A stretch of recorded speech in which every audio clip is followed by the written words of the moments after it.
नमस्कार, मी संजय वरकड. न्यूज यात्राच्या तर्फे लक्ष्मीपूजनानिमित्त आपल्या सर्वांना दिवाळीच्या हार्दिक शुभेच्छा. आज आपण मनोभावे लक्ष्मीपूजन करणार आहोत. अनेक ठिकाणी मोठा उत्साह दिसून येत आहे.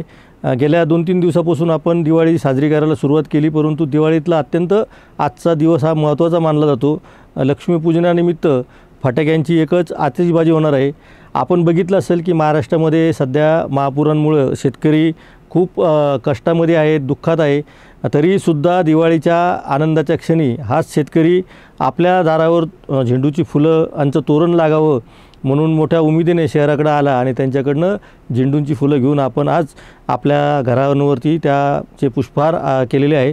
अशा आपल्याला आनंदी ठेवणाऱ्या शेतकऱ्यांसाठी आपलीसुद्धा काही जबाबदारी असते हे आपण लक्षात ठेवलेलं आहे. त्यामुळं दिवाळीच्या आधी राज्य सरकारने केलेल्या अपीलनुसार अनेकांनी आपलं 1 महिन्याचं, काहींनी 1 दिवसाचं वेतन शेतकऱ्यांच्या मदतीसाठी जाहीर केलेलं आहे. खरं म्हणजे आज त्याचा उल्लेख करावा की नाही हा वेगळा विषय. तरीसुद्धा आपला शेतकरी बांधव एका अडचणीत असताना आणि आपल्याला अशा प्रसंगीसुद्धा स्वतः कष्टात असताना, दुःखात असतानासुद्धा आपल्या आनंदामध्ये कुठल्याही प्रकारचं विरजण पडू नये म्हणून जर तो झेंडूची फुलं घेऊन आपल्या दारापर्यंत येत असेल तर त्याच्याही दारावरती झेंडूची फुलांची नाही तर किमान आपल्या पद्धतीने त्यांच्या दिवाळी साजरी करण्याची जी पारंपरिक परंपरा आहे त्यानुसार त्यांनी यथाशक्ती दिवाळी साजरी करावी अशी भावना आपणही ठेवायला काही हरकत नाही. त्यामुळं आपल्या या सगळ्या शेतकरी बांधवांनासुद्धा दिवाळीच्या हार्दिक शुभेच्छा. न्यूज यात्रा परिवारामध्ये आपण गेल्या काही दिवसामध्ये शेतकऱ्यांच्या व्यथाही मांडत आहोत, त्यांच्या प्रश्नांनाही वाचा फोडत आहोत आणि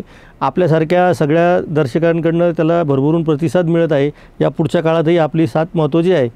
जाताना एक आणखीन महत्त्वाची गोष्ट आहे की दिवाळीनिमित्त आपण अनेकजण फटाक्यांची आतिषबाजी करतो. फटाक्यांना किती जरी विरोध झाला तरी काही जणांचा तो एक आवडता भाग असतो. त्यामुळं त्याविषयीची भूमिका आज मांडायची नाही. मुद्दा असा आहे की फटाके फोडताना काही काळजी घ्यायला पाहिजे. ती काळजी आपण नक्कीच घेतली पाहिजे. 2009 पासून ते 2024पर्यंत म्हणजे मागच्या वर्षीपर्यंत जी काही आकडेवारी फटाक्यांच्या आगीमुळे म्हणा किंवा फटाक्यांच्या पेटवताना ज्या काही दुर्घटना होतात ती आकडेवारी बघितली तर आपल्याला एक काय म्हणतात त्याला की सावधगिरी बाळगायला एक तो इशारा असं समजायला काही हरकत नाही. कारण जवळपास 2023च्या दिवाळीमध्ये 9000 पेक्षा जास्त लोक हे जखमी झाले होते आणि 2024ला ही संख्या 52% वाढून 14,700पेक्षा अधिक जण दिवाळीच्या फटाक्यांच्या आतिषबाजी करताना जखमी झालेले होते. यामध्ये 7 जणांचा मृत्यूसुद्धा झाल्याची आकडेवारी आहे. देशभराची एकत्रित आकडेवारी उपलब्ध होत नसली तरी आपापल्या भागामध्ये आपल्यालाही माहिती आहे की दिवाळीचा फटाके फोडताना लहान मुलांना इजा होतात, दुखापती होतात आणि अशावेळी घरातील मोठ्यांची एक जबाबदारी असते की लहान वयात मुलं फटाके फोडायला शिकत असतात. त्यावेळी आपण फटाके फोडताना सतत त्यांच्यासोबतच राहायला पाहिजे.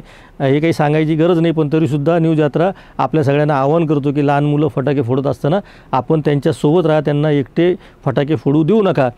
दिवाळीमध्ये फटाक्यांसोबतच मिठाईची सुद्धा मोठ्या प्रमाणावर खरेदी विक्री होते आणि अन्न व औषध प्रशासन विभाग वेळोवेळी भेसळयुक्त मिठाईच्या प्रकरणावर पण खूप प्रकाशझोत टाकत असतं. त्यामुळं मिठाई घेतानाही काळजी घ्या, कारण या मिठाईमुळंच आपण आजारीसुद्धा पडू शकतो. त्यामुळं गोड खा पण निरोगी राहा असं सांगायचीसुद्धा एक वेळ आलेली आहे. तर त्यामुळं गोडधोड आपल्या घरामधलं फराळ करताना, घरगुती फराळ असेल तर विषय नाही, पण आपण बाहेरून फराळ करताना, खरेदी करताना काळजी घेतली पाहिजे. सगळ्यात महत्त्वाचं म्हणजे जे लोकांना कुणाचा आधारच नाही असे अनेक लोक जे एकाकी जीवन जगत आहेत तर त्यांच्या बाबतीमध्ये अनेक स्वयंसेवी संस्था दिवाळी त्यांची चांगली जावी म्हणून प्रयत्न करत असतात. अशा स्वयंसेवी संस्थांना आपण काही हातभार लावू शकतो का याचाही विचार या निमित्तानं करता येऊ शकतो. न्यूज यात्रामध्ये आपण दिवाळीनिमित्त पुन्हा एकदा सर्वांना हार्दिक शुभेच्छा देत आहोत. आपली दिवाळी आनंदाची जावो, शेतकऱ्यांची आणि सर्वच महाराष्ट्राची नव्हे तर देशभरातील सर्वांना दिवाळी सुखाची जावो, समृद्धीची जावो आणि आरोग्यदायी जावो आणि वर्षभरामध्ये जो काही आपण कष्ट करतो, काम करतो त्याचा आनंद साजरा करण्याचा एक क्षण असतो आणि हा सण असतो. त्यामुळे या सणाच्या पुन्हा एकदा आपल्याला शुभेच्छा. धन्यवाद.